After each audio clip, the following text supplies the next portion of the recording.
Good evening. My name's Ben Fynes-Clinton, and I'm in my fourth year of learning to become a primary school teacher at Queensland University of Technology. I'm a member of the NETDS, or National Exceptional Teachers for Disadvantaged Schools program, which means that I complete all my practicums and I aspire to teach in a school of disadvantage or a school of low SES. Okay, so in March 2015, I undertook a 4-week practicum at Kingston Primary School, which is located in the Logan area, which is about 936 on the ICSEA scale. So it's considered an area of disadvantage. I'm going to talk today about how I achieved Queensland College of Teachers standards, professional standards 1, 2, 3, 4, and 5, which are the teaching and learning standards. First, I need to start by introducing Kingston Primary School.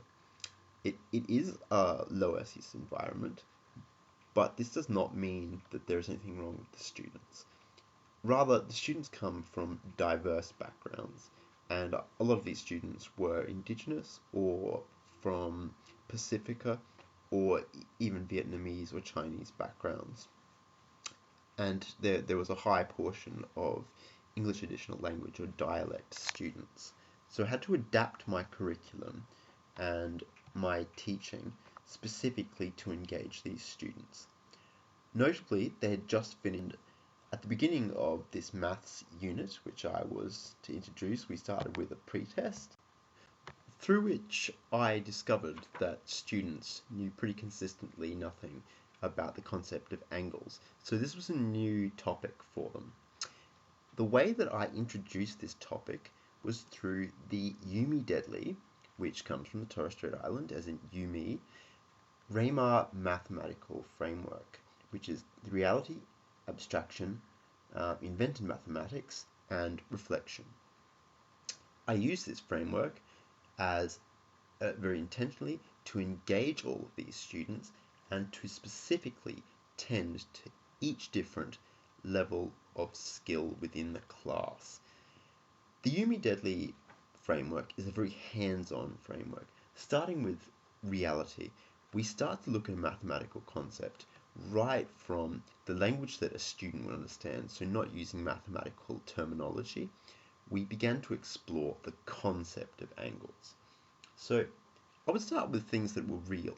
What was in their desk? What was in their environment?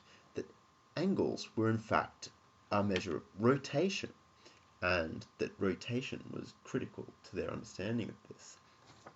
And we used physical regalia to make and record angles. We used plastic angle makers to draw where we would find angles within the classroom.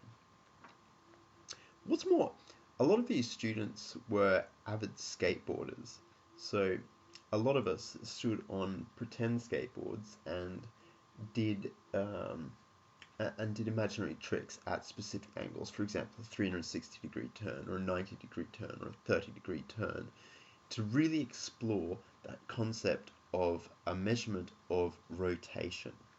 We look for angles on our bodies, and I put all students in mixed ability groups for the reality phase of this workshop, so that students would peer scaffolding one another. So the reality phase of this framework serves to frame mathematical problems in a context that students will understand, that is relevant to themselves.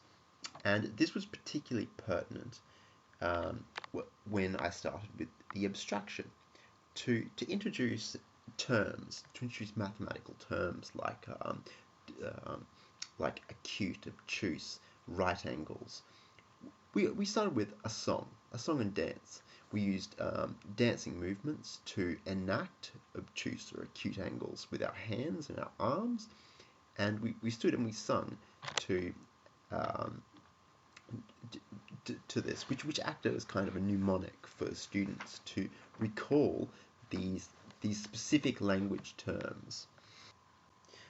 Furthermore, a lot of these students came because they came from Pacifica or Indigenous backgrounds, and they participated in various cultural activities involving dance.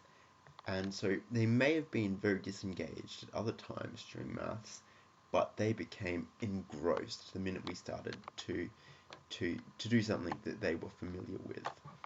Um,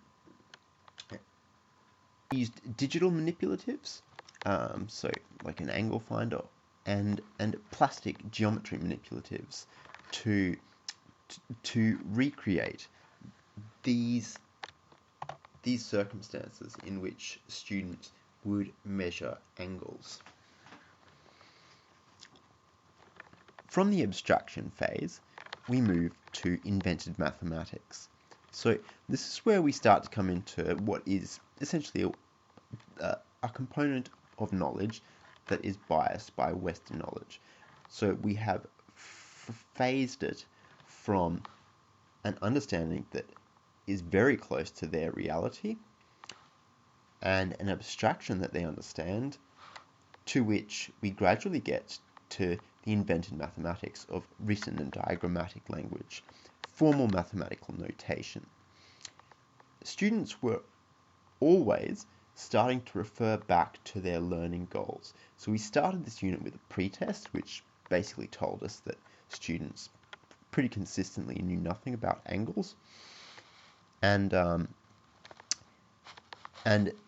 now we're up to a stage where we're actually measuring angles, using things like protractors, doing like formal diagrams, and using mathematical language, things like degrees, and writing numerals notation.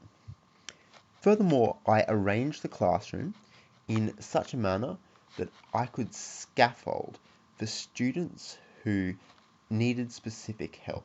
So, unlike the reality phase, I had grouped students in levels for this component and differentiated the class in this way, because that way I could take one group in the center of the class, right where I can see everyone can see us, to specifically scaffold new or perhaps extend a new concept. And this, but most importantly, I think, during the reality phase, all the students are working towards independent achievements, using their learning goals. So we're getting starting as a whole class, working in small groups, mixed ability, working in leveled groups, working independently. And finally, so we've done reality, abstraction, mathematics, RAM, and finally, reflection. All lessons required a reflection, and in that reflection, we would talk right back to how this mathematics relates back to their realities. So it's something that they can use, so it's something that these students can implement. And we would look at how that they had achieved their goals. They could do self-assessment, peer assessment, and I guided my lessons using formative assessment, and I posed it in such a manner that it didn't quite look like a test. It was a bit like silent reading after lunch, but it was independent maths work. But at the end, I had a look at it and guided my lessons based on what the students didn't know and what they needed to know for the test. And so through this process, the students had encountered angles in the manner in which the person who began to discover angles as a mathematical concept would have done so themselves. They look at reality, deconstruct the problem, start to use abstraction, and then start to apply the invented mathematics, which does have a Western bias, but it's introduced in that scaffolded manner. And it's all through a very engaging process in which students connect to their personal realities.